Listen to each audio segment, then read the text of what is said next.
నమస్తే, welcome to ANN. నేను మీ లక్ష్మీనారాయణ నరహరిశెట్టి. వార్తాపత్రికల వార్తా విశ్లేషణకి స్వాగతం. ముందుగా ఏం ప్రచురించారో చూద్దాం. మహాదినపత్రికలో మావోయిస్టు మా రక్తమే, కమ్యూనిజాన్ని అంతం చేయలేరు, అమిత్ షా వ్యాఖ్యలపై కోనంనేని సాంబశివరావు ఫైర్ అయ్యారని చెప్పి కూడా ప్రచురించారు. ఇక ఢిల్లీలో తెలుగు ఆత్మగౌరవం తాకట్టు, ఎంపీలంతా మోడీకి కీలుబొమ్మలే, రాష్ట్ర ప్రయోజనాలను గాలి కొదిలేసిన ఎంపీలని వైఎస్ షర్మిల నిప్పులు చెరిగారని కూడా ప్రచురించారు. ఇక ఉద్యమ లక్ష్యం నెరవేరలే, కాంగ్రెస్ బీఆర్ఎస్ తీరుపై పార్లమెంట్లో కిషన్ రెడ్డి బగ్గుమన్నారని కూడా ప్రచురించడం జరిగింది. ఇక రాష్ట్రపతిగా మోడీ 2027లో సంచలన మార్పులకు అవకాశం ఉందని, ఉత్తరప్రదేశ్ ఎన్నికలు ముగిశాక దేశ రాజకీయాల్లో సంచలనాలు రాబోతున్నాయి. ఫిబ్రవరి మార్చిలో యూపీతో సహా 5 రాష్ట్రాలకు ఎన్నికలు జరగనున్నాయి. మరి జూలై 24 వరకు ప్రస్తుత రాష్ట్రపతి పదవీ కాలం, 2027 జూలైలో నూతన రాష్ట్రపతి ఎన్నిక, జాతీయ రాజకీయాల్లోకి యోగి ఆదిత్యనాథ్ రాబోతున్నారా అని కూడా ప్రచురించడం జరిగింది. ఇక లక్నో గడ్డపై ఢిల్లీ సంచలనం, ఓటమి అంచుల నుంచి సింహగర్జున, రిజ్వీ పేరు కాదు పెను తుఫాన్, లక్నో ఆశలపై నీళ్లు చల్లిన ఢిల్లీ యువ సంచలనం, ఉత్కంఠపూర్లో లక్నోను చిత్తు చేసిన ఢిల్లీ క్యాపిటల్స్, ఢిల్లీ ఖాతాలో మరో మరుపురాని సూపర్ విక్టరీ అందుకున్నారు. మనకి తెలుసు, దగ్గర 40 పరుగులకే 4 వికెట్లు కోల్పోయి పేకల లోతు కష్టాల్లో ఉన్న మరి ఢిల్లీని లక్నో సూపర్ జైంట్ ద్వారా 4 వికెట్లు కోల్పోయారు వాళ్ళు. మరి అతి త్వరగా కోల్పోయిన తర్వాత ఢిల్లీని మరి ఎవరైతే రిజ్వీ ఉన్నాడో పెను సంచలనం రేపి ఆ 140 టార్గెట్ని కూడా ఛేదించడంలో కీలక పాత్ర పోషించడం మనందరం కూడా గమనించవచ్చు.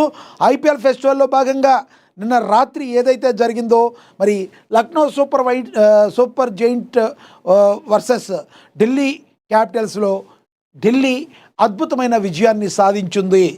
ఐపీఎల్ 2026 సీజన్లో భాగంగా లక్నోలోని ఎకనాస్ స్టేడియం వేదికగా జరిగిన ఉత్కంఠపూర్లో ఢిల్లీ క్యాపిటల్స్ సంచలన విజయాన్ని సాధించింది. ఒక దశలో కేవలం 26 పరుగులకే 4 వికెట్లు కోల్పోయి పేకల్లోతు కష్టాలు పడిన ఢిల్లీని యువ సంచలనం సమీర్ రిజ్వీ తన అసాధారణ బ్యాటింగ్తో గెలుపు తీరాలకు చేర్చాడు. ముందుగా బౌలర్ల సమిష్ట కృషితో లక్నోను తక్కువ స్కోర్కే కట్టడి చేసిన ఢిల్లీ, ఆపై రిజ్వీ స్టబ్స్ వీరోచిత పోరాటంతో 6 వికెట్ల తేడాతో ఒంటి చేత్తో చిరస్మరణీయమైన విజయాన్ని అందించడం జరిగింది. దీంతో ఢిల్లీ మరి నిన్న అద్భుతమైన విజయాన్ని సాధించింది. అఫ్కోర్స్ నిన్న ఎక్కడైతే లక్నో అలా సొంత గ్రౌండ్లో నిన్న జరిగింది, నిన్న ఆ సొంత గ్రౌండ్లో గెలుస్తుంది అనుకున్నారు.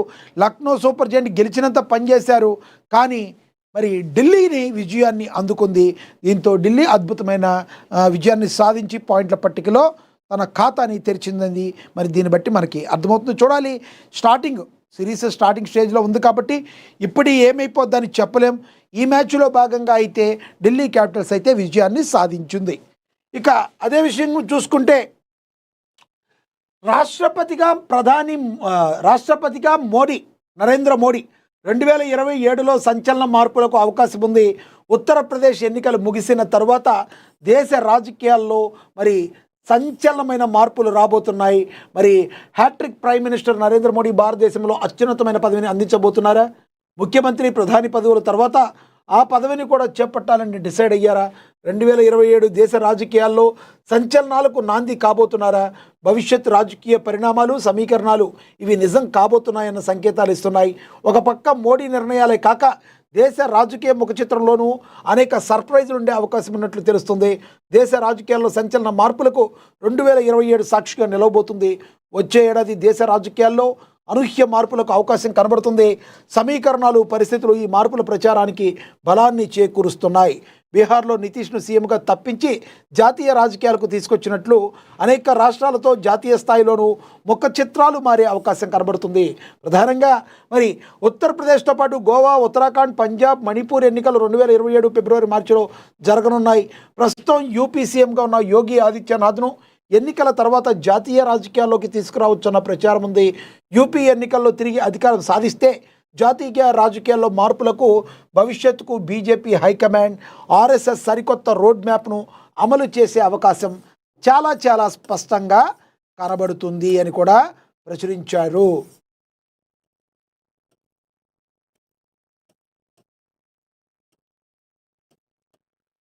దీనికి సంబంధించి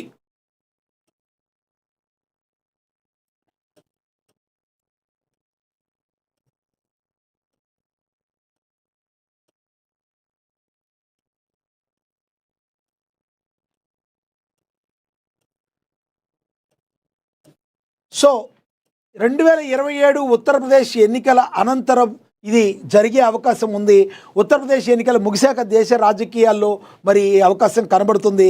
2027 జాతీయ నూతన రాష్ట్రపతి ఎన్నిక, జాతీయ రాజకీయాల్లోకి యోగి ఆదిత్యనాథ్ వచ్చే అవకాశం చాలా చాలా స్పష్టంగా కనబడుతుందని కూడా ప్రచురించడం అయితే జరిగింది.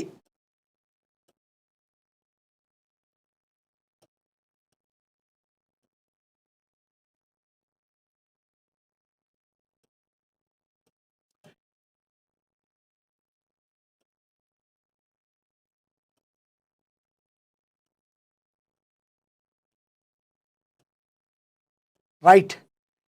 తదుపరి న్యూస్ చూసుకుంటే ఇక మావోయిస్టు మా రక్తమే, కమ్యూనిజం అంతం చేయలేరని అమిత్ షా వ్యాఖ్యలపై కోనంనేని ఫైర్ అయ్యారు. మనకు తెలుసు ఆపరేషన్ కగార్లో భాగంగా ఇక మావోయిస్టులు అంతమైపోయినట్టే, భారతదేశంలో మావోయిస్టు రహిత భారతదేశాన్ని చూడాలనుకున్నాం, అలాగే చూస్తున్నామని చెప్పి ఎవరన్నా ఒకళ్ళిద్దరు తప్పితే మిగతా అవకాశాలు లేవని చెప్పి నిన్న అమిత్ షా మాట్లాడటం జరిగింది. దీనికి కోనమనేని సాంబశివరావు ఫైర్ అవ్వటం అయితే జరిగింది.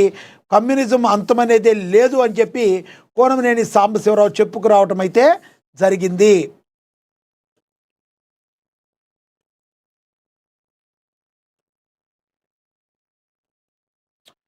దేశంలో కమ్యూనిజం ఉన్నంతకాలం మావోయిజాన్ని ఎవరూ అంతం చేయలేరని, మావోయిస్టులు తమ రక్త సంబంధికులేనని సిపిఐ రాష్ట్ర కార్యదర్శి ఎమ్మెల్యే కోనంనేని సాంబశివరావు సంచలనమైన వ్యాఖ్యలు చేశారు.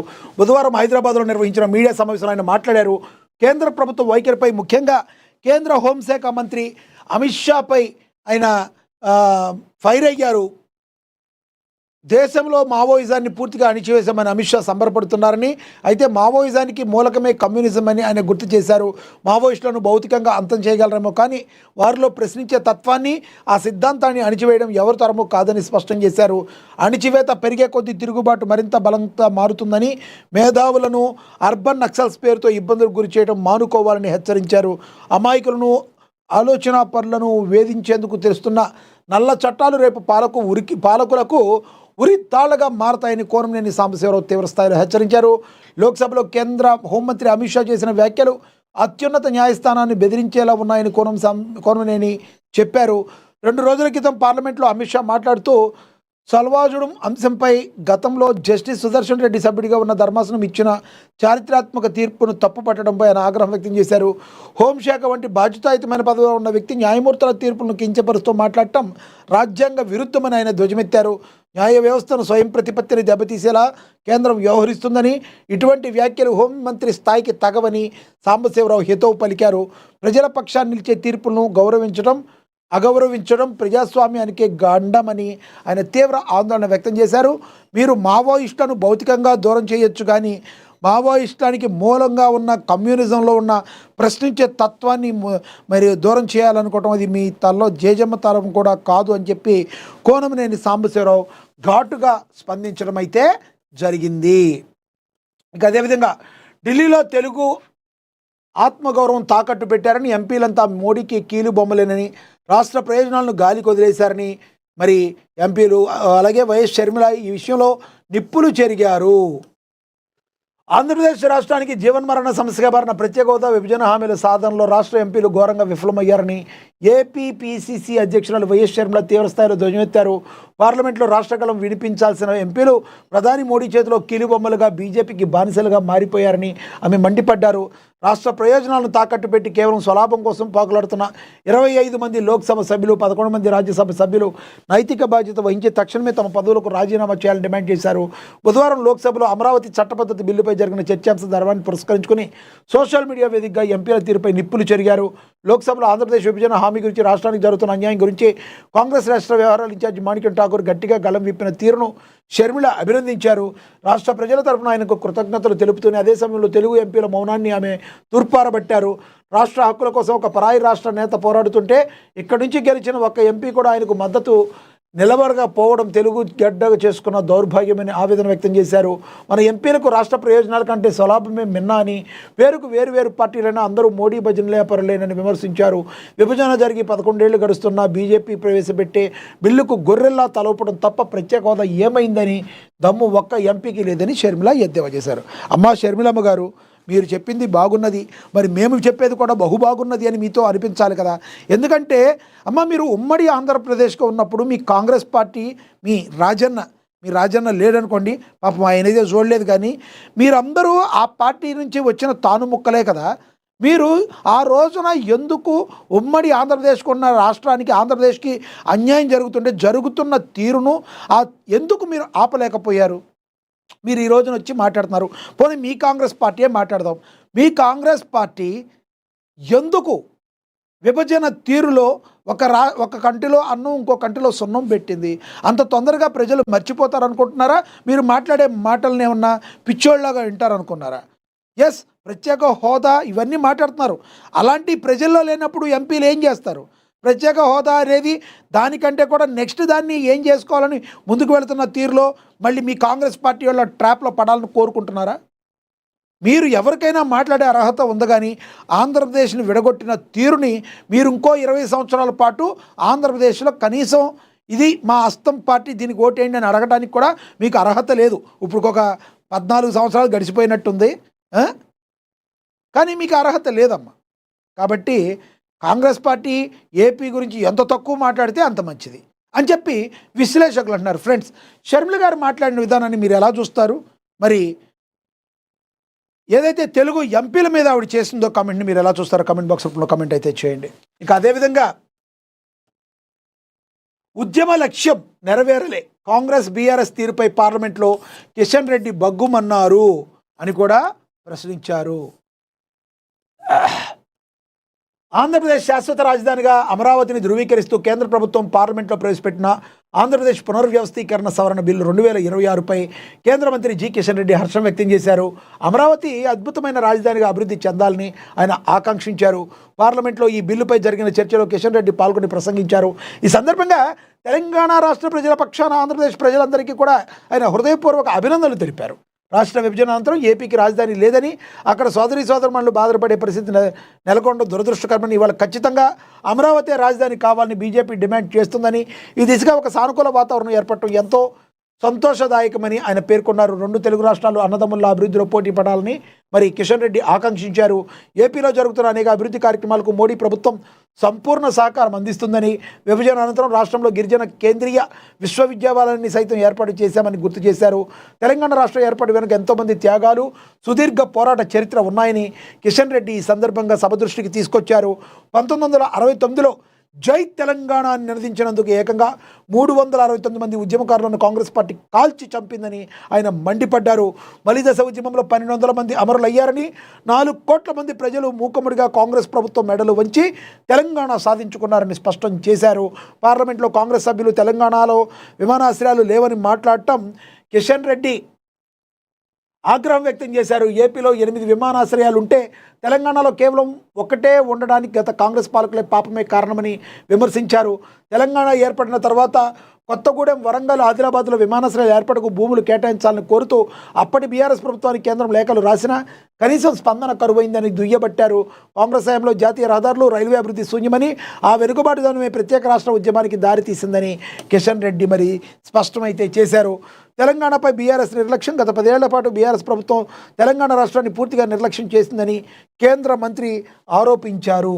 ఏమంటే అప్పుడెప్పుడో జరిగిపోయినాయి అని మీరు చెప్తూ ఉంటుంటే అవన్నీ కాదనే కదా మరి ఈ రోజున ప్రత్యేక తెలంగాణ వచ్చిన తర్వాత ప్రాంతీయ పార్టీకి అవకాశం ఇచ్చారు.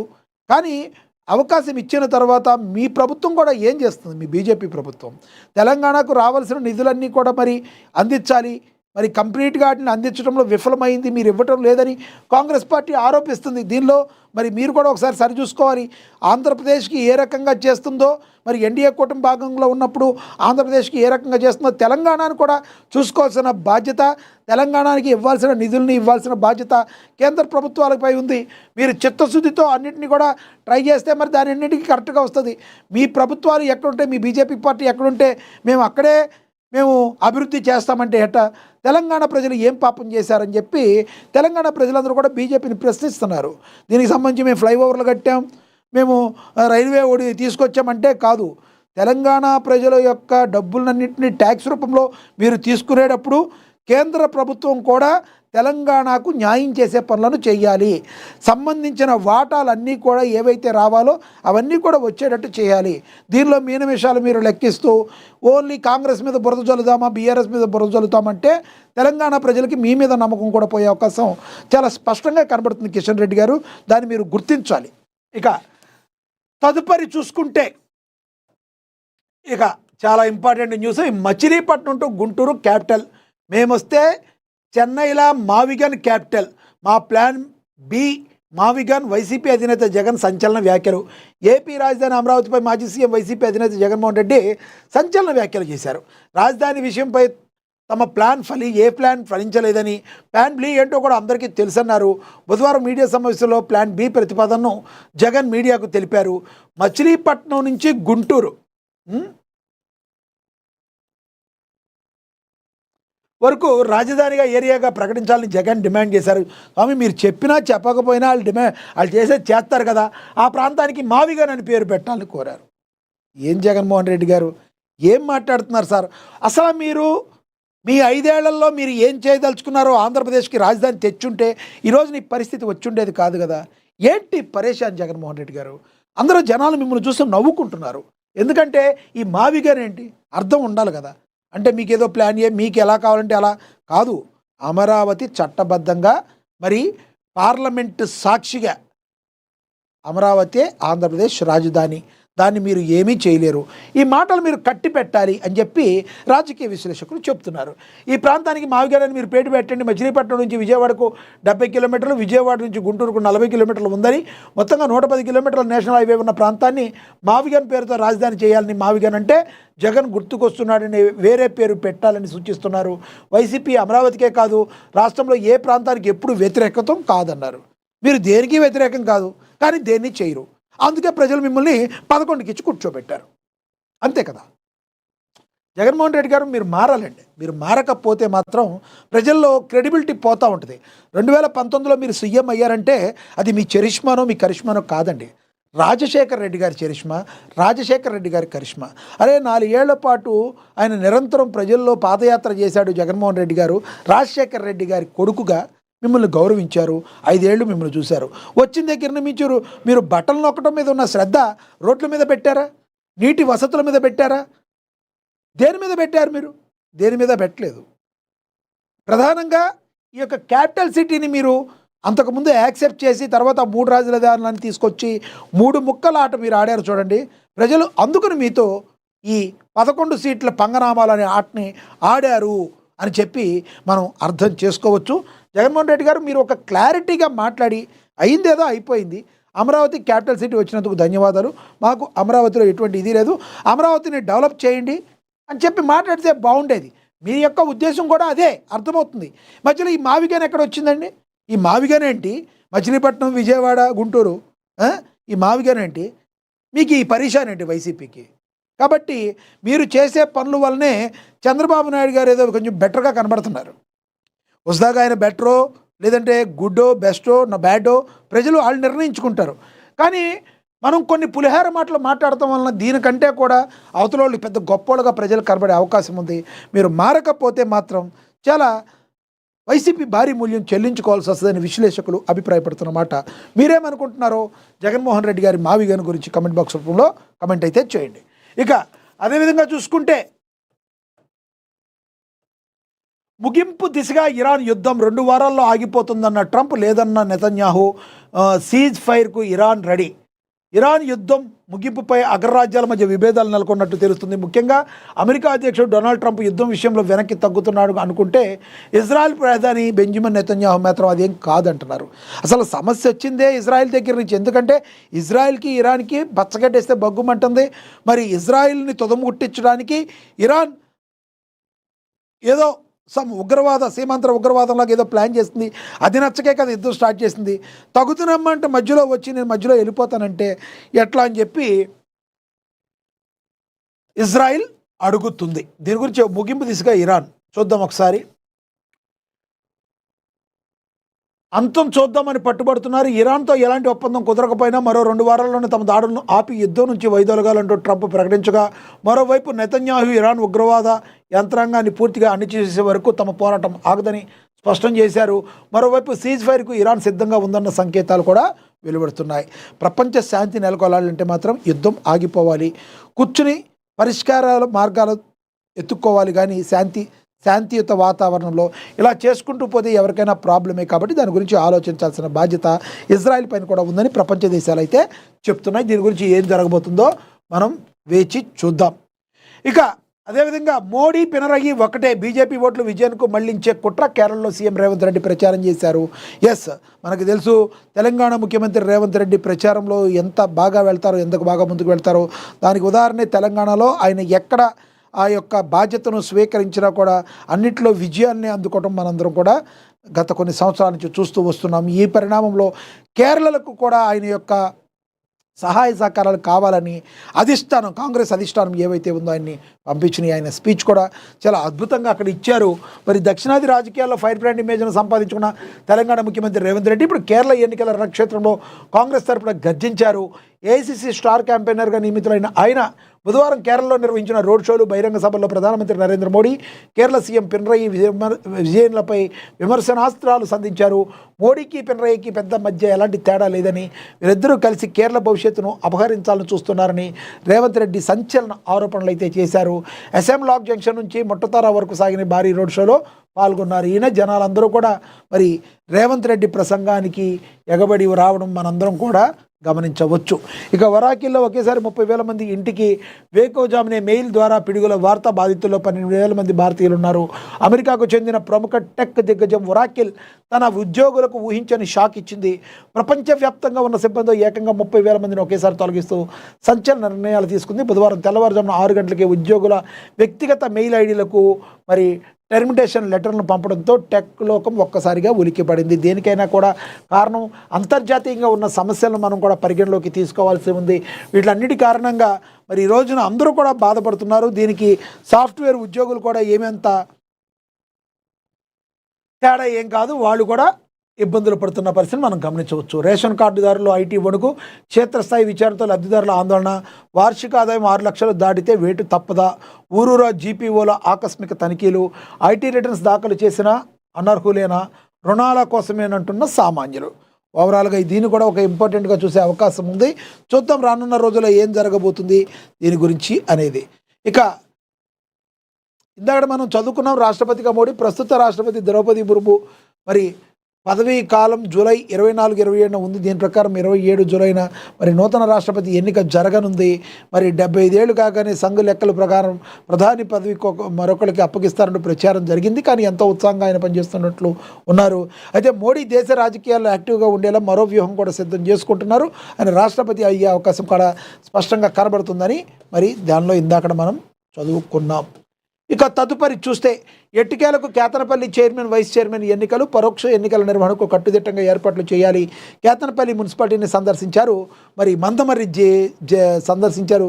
జిల్లా కలెక్టర్, అదనపు కలెక్టర్ కూడా మరి సందర్శించారని కూడా ప్రచురించడం అయితే జరిగింది.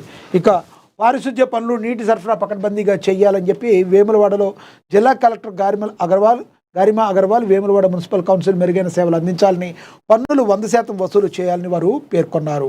ఇక విద్యారంగ అభివృద్ధి, మహిళల సంక్షేమంపై ప్రభుత్వం ప్రత్యేక చర్యలు తీసుకోవాలని బెల్లంపల్లిలో మంచిర్యాల జిల్లా కలెక్టర్ కుమార్ దీపక్ తెలియజేశారని కూడా ప్రచురించారు. ఇక ప్రభుత్వ పాలన శాస్త్ర విద్యార్థుల క్షేత్రస్థాయి పర్యటనని బెల్లంపల్లిలో ప్రభుత్వ డిగ్రీ కళాశాల డిపార్ట్మెంట్ ఆంధ్రవ్యంలో బెల్లంపల్లి మున్సిపాలిటీ కార్యాలయంలో అభివృద్ధి కార్యక్రమాలు నిర్వహణ తీరుపై ఆయన పరిశీలించినట్టుగా కూడా మరి తెలిపారు. ఇక అదేవిధంగా వేసవి తాపాన్ని దృష్టిలో పెట్టుకుని కార్మికులకు మజ్జిగ ప్యాకెట్లు పంపిణీ చేశారు. మందమర్రిలో ఒకే రోజు 10,909 టన్నుల బొగ్గు రవాణా చారిత్రాత్మకమని మందమర్రి ఏరియా జీఎంఎన్ రాధాకృష్ణ వెల్లడి చేశారని కూడా ప్రచురించడం అయితే జరిగింది. వెల్లంపల్లి ప్రభుత్వ డిగ్రీ కళాశాలలో BA ఆనర్స్ కోర్సు, డిగ్రీలో ఒకే సబ్జెక్టును స్పెషలైజేషన్గా 3 ఏళ్ల పాటు చదివితే అద్భుత అవకాశం ఉందని, ఇన్కమ్ సర్టిఫికేట్ ఉన్నవారికి ఉచితంగా అడ్మిషన్ రానున్న 2026-27 విద్యా సంవత్సరం నుంచే ప్రారంభం అవుతుందని తెలంగాణ మల్టీ జోన్ 1లో ఈ కోర్సు గల ఏకైక కళాశాల అని చెప్పి మరి బెల్లంపల్లిలో మరి ఇది ఉందని తెలియజేశారు. ఇక బోర్గం పహాడ్ గ్రామ అభివృద్ధి వేగం, ఎమ్మెల్యే పాయం ప్రత్యేక చొరవ చూపిస్తున్నారని కూడా ప్రచురించడం అయితే జరిగింది. ఇక తదుపరి చూసుకుంటే అమరావతికి ఆమోదం, అపూర్వ ఘట్టం. మనందరం ఇందా నుంచి చదువుకున్నాం. రైతులు స్వచ్ఛందంగా భాగస్వామ్యం ఒక అపూర్వ ఘట్టమని, 1631 రోజుల వ్యధాభరిత పోరాటమని, చట్టబద్ధత ఎందుకు అంత కీలకమని, అన్నదాతల శ్రేయస్సు ప్రథమ కర్తవ్యమని పార్లమెంటు వేదికగా రాజకీయ వాస్తవాలను కూడా ప్రచురించారు. ఈరోజు లోక్సభలో అమరావతికి దక్కిన ఈ చట్టబద్ధత ఒక చారిత్రాత్మక ఆర్థిక అవసరం. ఈ బిల్లు రేపు రాజ్యసభలో కూడా ఆమోదం పొందిన తర్వాత కేంద్ర కేబినెట్ ద్వారా అధికారిక ప్రక్రియ పూర్తవుతుంది. 2014 పునర్వ్యవస్థీకరణ చట్టంలో అమరావతిని స్పష్టంగా పొందుపరచడం ద్వారా కేంద్ర ప్రభుత్వం ఒక బలమైన రక్షణ కవచాన్ని ఏర్పాటు చేస్తుంది. గత ప్రభుత్వ అనుబంధాల దృష్ట్యా పెట్టుబడిదారులు, ప్రపంచ బ్యాంకు లాంటి అంతర్జాతీయ సంస్థలు అమరావతిలో పెట్టుబడులు పెట్టడానికి ఒక స్పష్టమైన భరోసాను కోరుకున్నాయి. స్థానిక శాసనసభ ద్వారా ఏ క్షణంలోనైనా నిర్ణయాలు మార్చేయచ్చన్న భయాన్ని తొలగించడం అత్యవసరం. హైకోర్టు కూడా రాజధానిని మార్చే అధికారం కేవలం పార్లమెంటుకు మాత్రమే ఉందని స్పష్టం చేసిన నేపథ్యంలో ఈ బిల్లు అమరావతి భవిష్యత్తుకు శాశ్వత భద్రతను ఇస్తుంది. ఇంకెవరూ ఎన్నటికీ రాజధానిని కదల్చలేని విధంగా ఈ చట్టం ఒక సర్టనిటీని తీసుకువచ్చింది. పార్లమెంటు వేదికగా రాజకీయ వాస్తవాలు, అన్నదాతల శ్రేయస్సు ప్రథమ కర్తవ్యం అని చెప్పి అమరావతి రాజధానిగా ఏపీకి కన్ఫర్మ్ అయిపోయింది. దానికి చట్టబద్ధత కూడా వచ్చింది. ఇక మీ పిల్లలు కూడా ఇలానే భోజనం పెడతారా? పాఠశాలల సిబ్బంది తీరుపై భద్రాద్రి కొత్తగూడెంలో కలెక్టర్ అంకిత్ తీవ్ర ఆగ్రహాన్ని వ్యక్తం చేశారు. ఇక గ్రామ సభలను విజయవంతం చేయండి అని చెప్పి ఎంపీడీఓ తాళ్ళూరి రవి తెలియజేశారు జూలూరుపాడులో. ఇక బోర్గంపాడులో భారతీ భవన్లో ఆవాస వార్షికోత్సవం ఘనంగా నిర్వహించారని కూడా ప్రచురించడం అయితే జరిగింది. ఇక కారేపల్లిలో కార్మికుల నిరసన తెలియజేశారని కూడా తెలిపారు. దేశానికి సంపదలు సృష్టించి కోట్లాది మంది ఆకలి తీర్చే మానవాళికి కావాల్సిన సరుకులను ఉత్పత్తి చేసే కష్టజీవుల పట్ల మోడీ ప్రభుత్వం నిరంకుశత్వంగా ఉందని చెప్పి వీళ్ళందరూ కూడా అక్కడ ఉద్యమం చేయడం అయితే జరిగింది. ఇక ఎయిర్టెల్ సెల్ టవర్ నిర్మాణంపై బోర్గంపాడు గ్రామస్తులు తీవ్ర అభ్యంతరాన్ని వ్యక్తం చేశారని ప్రచురించారు. ఇక రైస్ మిల్లర్స్ అసోసియేషన్ ఉపాధ్యక్షుడిగా వెంకటరెడ్డి మణుగూరులో రెడ్డి సంక్షేమ సమైక్య ఆధ్వర్యంలో సన్మానం జరిగింది. ఇక బోర్గంపాడులో ప్రజాపాలన ప్రగతి ప్రణాళికలో భాగంగా గ్రామాన సభలు జరిగాయని ప్రచురించారు. ఇక మహిళలను ఆర్థికంగా బలపరచడమే కాంగ్రెస్ ప్రభుత్వం యొక్క లక్ష్యమని, సత్తుపల్లిలో మహాలక్ష్మి పథకంతో 230 కోట్ల మహిళలకు ప్రయోజనం ఉందని స్థానిక ఎమ్మెల్యే మట్టా రాగమయ్యి దయానంద్ తెలిపారని కూడా ప్రచురించడం అయితే జరిగింది. మాదక ద్రవ్యాలు, ధూమపానంకు దూరంగా ఉందామని సామాజిక అవగాహన కోసం ఫ్లాష్ మాబ్ నిర్వహించిన చైతన్య డీమ్డ్ 2B విశ్వవిద్యాలయాల విద్యార్థులు మైనాబాద్లో జరిగింది. ఈ యొక్క కార్యక్రమాన్ని కూడా ప్రచురించారు.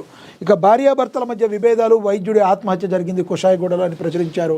బాధాకరం. ఇక యాదగిరిగుట్టలో బీర్ల ఐలయ్య చిత్రపటానికి పాలాభిషేకం చేశారు. దీని గురించి కూడా ప్రచురించారు. ఇక ఆలేరులో చికెన్ షాపులు బంద్. ఆలేరే కాదు, తెలంగాణ వ్యాప్తంగా కూడా చికెన్ షాపులు అందరూ కూడా ఓన్గా బంద్ చేశారు. ఎందుకంటే చికెన్ షాపులు, పౌల్ట్రీ పరిశ్రమలు ఏవైతే ఉన్నాయో రిటైల్ వ్యాపారులకు మార్జిన్ కంప్లీట్గా తగ్గించేసినాయి. దీంతో మా కుటుంబ పోషణ చాలా దారుణంగా ఉంది, దయచేసి మా గురించి ఆలోచించాలని చికెన్ షాప్ రిటైల్ వ్యాపారులు ఈ బంద్కు స్వచ్ఛందంగా పిలుపునిచ్చారు. రకంగానే ఆలేరులో కూడా చికెన్ షాపులు బంద్ అయ్యాయని కూడా ప్రచురించారు. ఇక జిల్లా కోర్టు అభివృద్ధికి కృషి చేస్తారని నూతన బార్ అధ్యక్షులు భువనగిరిలో విద్యాసాగర్ తెలపడం జరిగింది. ఇక ఏఎన్ఎన్ అవార్డ్స్ ఇవ్వబోతున్నారు. దాని గురించి కూడా యాడ్ కూడా ఇవ్వటం అయితే జరిగింది. ఇక సినిమాకు సంబంధించి వస్తే Nayanthara original pan India star అని కూడా ప్రచురించారు. ఎందుకంటే మనకు తెలుసు లేడీ అమితాబ్గా కూడా పేరు తెచ్చుకున్నారు. విజయశాంతి తర్వాత అంతటి పేరు తెచ్చుకున్న వాళ్ళు నయనతార ఒకళ్ళు. పాన్ ఇండియా హీరోయిన్ అనే ట్యాగ్కి నిజమైన అర్హత సాధించిన నటి నయనతార ఒక్కో భాషలో ఒక్కో సినిమా చేస్తూ 5 భాషల్లో ఒకేసారి సినిమాలు చేస్తూ తనకంటూ ప్రత్యేక గుర్తింపు తెచ్చుకున్నారు. ప్రస్తుతం నయనతార తెలుగులో ఒక సినిమా షూటింగ్ దశలో ఉంది. మలయాళంలో 2 సినిమాలు సెట్స్పై కొనసాగుతున్నాయి. తమిళంలో 2 సినిమాలు రెడీ అయ్యాయి. మరో సినిమా షూటింగ్లో ఉన్నది. కన్నడలో ఆమె నటించిన టాక్సిక్ అనే సినిమా రిలీజ్కు సిద్ధంగా ఉంది. ఒక హిందీ, బాలీవుడ్లో సల్మాన్ ఖాన్ సరసన నటించేందుకు సైన్ చేసింది. ఇంతకుముందు షారుఖ్ ఖాన్తో కలిసి జవాన్ చిత్రంలో నయనతార నటించింది. ఇప్పుడు సల్మాన్తో కలిసి వంశీ పైడిపల్లి దర్శకత్వంలో తెరకెక్కుతున్న యాక్షన్ ఎంటర్టైనర్లో కీలక పాత్ర పోషించింది. ఇందులో కూడా ఆమె పాత్రకు యాక్షన్ టచ్ ఉందని సమాచారం. ఇలా ఒకేసారి 5 భాషల్లో సినిమాలు చేస్తూ నిజమైన పాన్ ఇండియా స్టార్గా నయనతార నిలిచింది అని కూడా ప్రచురించారు. ఆ అవకాశం ఇప్పటి వరకు రాలేదని మాళవిక నాయర్ తెలుపుతుంది. చిత్ర పరిశ్రమలో ఇన్నేళ్లు నా సినీ ప్రయాణం పట్ల ఒక నటిగా హ్యాపీగా ఉన్నాను. అయితే సంతృప్తిగా లేను. నేను పూర్తి స్థాయిలో సంతృప్తి చెందే పాత్ర చేసే అవకాశం ఇప్పటి వరకు రాలేదు. ఇంకా మంచి పాత్రలు చేయాలని కోరుకుంటున్నాను. అయితే బైకర్ సినిమాలో నటనకి ప్రాధాన్యం ఉన్న పాత్ర చేశాను.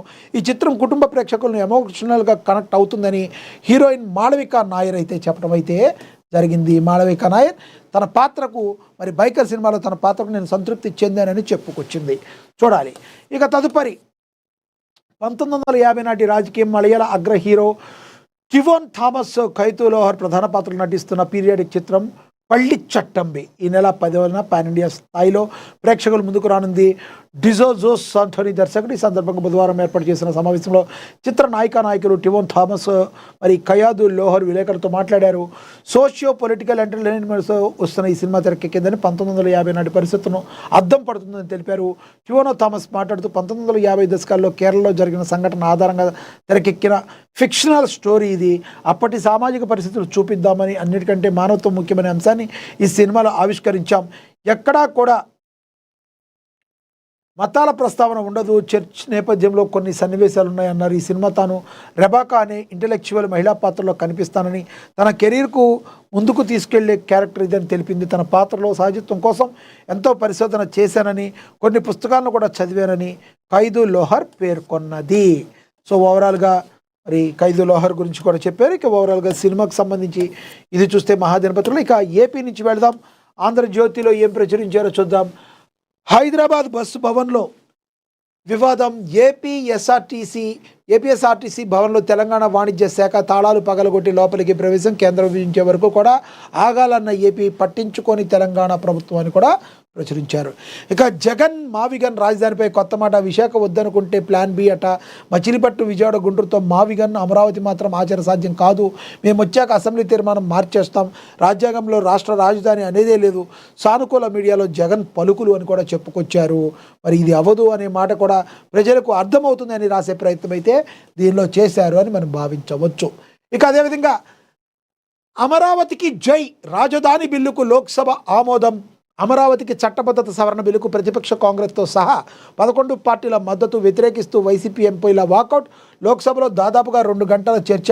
18 మంది ఎంపీల ప్రసంగం. జగన్ తీరును ఎండగట్టిన సభ్యులు. మూజువాణి ఓటుతో సభ ఆమోదం. జగన్ 5 ఏళ్ల పాలనలో అంధకారంలో పడిన అమరావతి భవిష్యత్తుక దేదీప్యమానంగా ప్రకాశించేందుకు మార్గం సుగమమైంది. ఆంధ్రప్రదేశ్ శాశ్వత రాజధానిగా అమరావతికి చట్టబద్ధత కల్పిస్తూ కేంద్రం ప్రవేశపెట్టిన రాష్ట్ర పునర్విభజన చట్ట సవరణ బిల్లుకు లోక్సభ ఆమోదం తెలిపింది. 2024 జూన్ 2 నుంచి అమరావతిని రాష్ట్ర రాజధానిగా చట్టం ద్వారా గుర్తిస్తున్నట్లుగా ఈ బిల్లులో పేర్కొంది. దానితో పాటు రాజధాని పాత్ర అభివృద్ధి అని చెప్పి సిఆర్డిఏ మరి చెప్పిందని కూడా దీనిలో ప్రచురించడం అయితే జరిగింది. రాష్ట్ర ప్రజలంతా గర్వించే క్షణాలు ఇవని మోడీ, అమిత్ షాలకు కృతజ్ఞతలు తెలిపారు పవన్. ఇక అమరావతి అజరామజరమని, ఒక్క ఇటుకను కూడా జగన్ తాకలేడని లోకేష్ తెలియజేశారు. ఇక అమరావతి తల్లుల కన్నీళ్ళే ఈ చట్టానికి పునాది రాళ్ళు అని చెప్పి మరి అమరావతి ఆశయాన్ని వారే ఒక శక్తి, తెలుగు ప్రజలకు భవిష్యత్తుకు భరోసా అని, రాజధానిని అణిచివేయాలన్న జగన్ ప్రయత్నాలు సామాన్యమైనవి కావని లోక్సభలో మరి కేంద్ర మంత్రి పెమ్మసాని చంద్రశేఖర్ తెలిపారని కూడా ప్రచురించడం అయితే జరిగింది. అమరావతిని ఇక్కడ టచ్ చేయలేరు, రాజధాని ప్రగతిని ఎవరు కూడా అడ్డుకోలేరు. బిల్లుకు లోక్సభ ఆమోదం ఓ చరిత్ర అని చెప్పి ముఖ్యమంత్రి చంద్రబాబు నాయుడు చెప్పారు. ఇక 5 ఏళ్లు కూడా అమరావతిపై విధ్వంసకాండ దాడి, శ్మశానం అన్నారు, ఎడారి అన్నారు, అవమానించారు, విషం చిమ్మారు. చివరకు ప్రజల అభిష్టమే నెగ్గింది. వైసీపీ తప్పుడు ప్రచారాన్ని నమ్మొద్దు. తీవ్రవాదుల కంటే ప్రమాదకారులు వీళ్ళు. కళ్ళార్పకుండా అబద్ధాలు చెప్పగల సమర్థులు. ఇవి ఒక పార్టీ అంటే ఎవరైనా నమ్ముతారా? నెల్లూరు జిల్లా వెంజమూరు ప్రజావేదికలో సీఎం చంద్రబాబు మండిపడ్డారు. లబ్ధిదారులకు స్వయంగా పింఛన్లు పంపిణీ చేశారు. నేతన్నల ఉచిత విద్యుత్కు శ్రీకారం చుట్టారని కూడా ప్రచురించడం అయితే జరిగింది. అదేవిధంగా దేశంలో డిజిటల్ జనగణన ప్రారంభం కాబోతుందని కూడా ప్రచురించారు. ఇరాన్లో ఐఆర్జీసీ పాలన అని కూడా మరి ప్రచురించారు. ఇక యుద్ధంపై ట్రంప్ కుప్పిగంతులు, కాసేపు ఆపుతానంటాడు, కాసేపు ఆపనంటాడు, రకరకాలుగా మాట్లాడుతున్నాడు ఈ ట్రంప్ అని కూడా మరి ప్రచురించారు. ఇక నేతన్నలకు నేనున్నానని, వారి సమస్యల దశల వారీగా పరిష్కారమని, ఉచిత విద్యుత్ పథకంతో కొత్త కాంతులని, ఏటా కూడా 150 కోట్లకు పైగా బిల్లుల్లో ఆదా, మత్స్యకారుల ప్రయోజనాలకే ప్రాధాన్యత అని కూడా సీఎం చంద్రబాబు తెలిపారని కూడా ప్రచురించడం అయితే జరిగింది. ఓవరాల్గా కూడా అమరావతి గురించి మరి ఆంధ్రప్రదేశ్లోని ప్రజలు కూడా మరి ముఖ్యమంత్రితో పాటు కొంత భావోద్వేగానికి గురైన మాటలను అయితే మనం కూడా అనుకోవచ్చు. ఒక ఓవరాల్గా ఇంపార్టెంట్ న్యూస్ని ఎప్పటికప్పుడు కూడా వార్తలను విశ్లేషించే ప్రయత్నమే ఈ యొక్క వార్తాపత్రికల వార్తా విశ్లేషణ.